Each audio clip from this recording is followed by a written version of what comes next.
ہر بچے کی پیدائش بڑی برکت کا باعث ہوتی ہے۔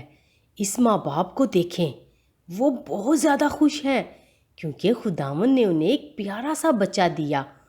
لیکن مسئلہ یہ تھا کہ یہ لوگ مصر میں رہتے تھے اور فرعون نے حکم دیا تھا کہ سارے چھوٹے اسرائیلی لڑکوں کو مار ڈالا جائے۔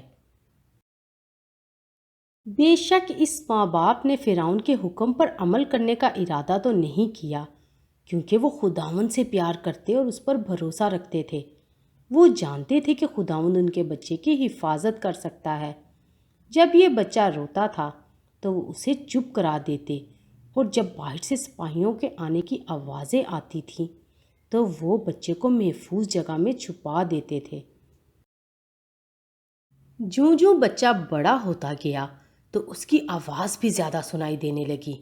جب وہ 3 ماہ کا ہو گیا تو اس کی ماں سوچنے لگی کہ اب مجھے اسے بچانے کے لیے کوئی بہتر انتظام کرنا ہوگا۔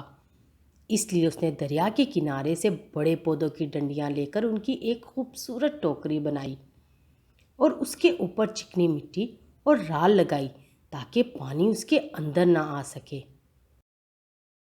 چھوٹے بچے کی بڑی بہن مریم اپنی ماں کو اسے ٹوکری میں رکھتے ہوئے دیکھ رہی تھی، اور پھر ماں بیٹی دونوں دریا کے پاس ٹوکری لے کر گئیں۔ بڑے پیار سے ٹوکری کو کشتی کی طرح پانی میں رکھ کر ماں گھر واپس چلی گئی، لیکن مریم کچھ دور پودوں میں چھپ کر وہاں ٹھہری رہی تاکہ دیکھے کہ کیا ہوگا۔ تھوڑی دیر کے بعد فرعون کی بیٹی جو شہزادی تھی دریا کے پاس آئی۔ وہ اپنی سہیلیوں کے ساتھ دریا میں نہانے کے لیے آئی تھی۔ جب وہ کنارے پر ٹہل رہی تھی تو شہزادی کو چھوٹی سی ٹوکری نظر آئی اور اس نے اپنی سہیلی کو بھیجا کہ اسے اٹھا لائے۔ شہزادی نے ٹوکری کھول کر دیکھا کہ اس میں ایک ننھا سا پیارا بچہ ہے۔ بچہ رو رہا تھا اور شہزادی کو ترس آیا۔ اس نے کہا، یہ کسی اسرائیلی شخص کا بچہ ہوگا۔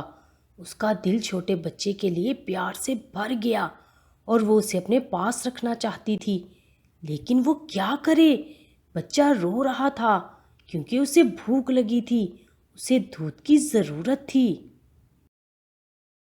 اچانک مریم اپنی چھپنے کی جگہ سے نکل آئی اور شہزادی سے کہا، میں کسی اسرائیلی عورت کو لے آؤں تاکہ وہ آپ کے لیے بچے کو دودھ پلائے۔ شہزادی اس بات سے خوش ہوئی۔ جی ہاں، ایسا کرو، یہ بہت اچھا خیال ہے۔ مریم بھاگتی ہوئی گھر پہنچ گئی اور اس نے اپنی ماں کو یہ ساری باتیں بتائیں۔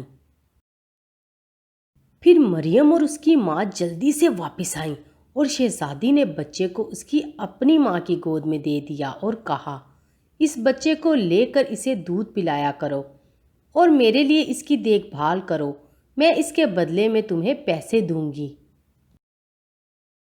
یہ کتنا بڑا معجزہ تھا! آپ دیکھ سکتے ہیں کہ خدا نے ہی اس بچے کو سنبھالے رکھا۔ اس کے ماں باپ کو بہت زیادہ خوشی تھی۔ اب جب کبھی سپاہی ان کے گھر آ کر کہتے، یہاں سے بچے کی آواز آ رہی ہے، کیا یہ لڑکا ہے؟ تو پھر وہ جواب دیتے تھے کہ یہ شہزادی کا بچہ ہے، ہم اس کے لیے صرف اس کی دیکھ بھال کر رہے ہیں۔ کچھ سالوں تک وہ اپنے چھوٹے بیٹے کو اپنے پاس رکھ سکتے تھے، اور اس کے دوران انہوں نے اسے خداوند کے بارے میں بتایا اور دعا کرنا بھی سکھایا۔ انہوں نے مل کر خداوند کی تعریف میں گیت بھی گائے ہوں گے۔ جب وہ لڑکا کچھ بڑا ہو گیا تو اس کی ماں اسے شہزادی کے محل میں لے گئی۔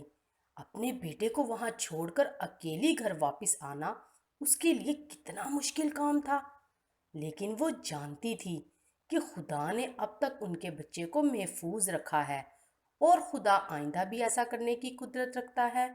اگرچہ اب یہ ماں اپنے بیٹے کے لیے کچھ بھی نہیں کر سکے گی، لیکن اس کا ایمان تھا کہ خدا اس کو سنبھالے رکھے گا۔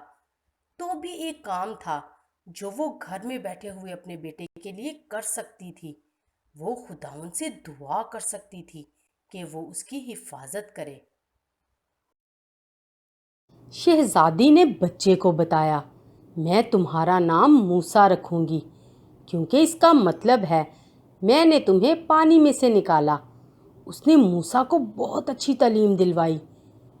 اس نے ریاضی اور پڑھنا لکھنا سیکھ لیا، اور اس کے علاوہ وہ سارے مضامین جو آپ بھی اسکول میں سیکھتے ہوں گے۔ لیکن ایک ہی بات تھی جو شہزادی نے موسیٰ کو نہیں سکھائی۔ اس نے خداوند کے بارے میں اسے کچھ نہیں بتایا، لیکن وہ ساری باتیں جو اس کے ماں باپ نے اسے سکھائی تھی اسے یاد رہیں۔ امید ہے کہ خداوند کے بارے میں جتنی باتیں آپ سیکھ چکے ہیں آپ موسیٰ کی طرح کبھی نہیں بھولیں گے۔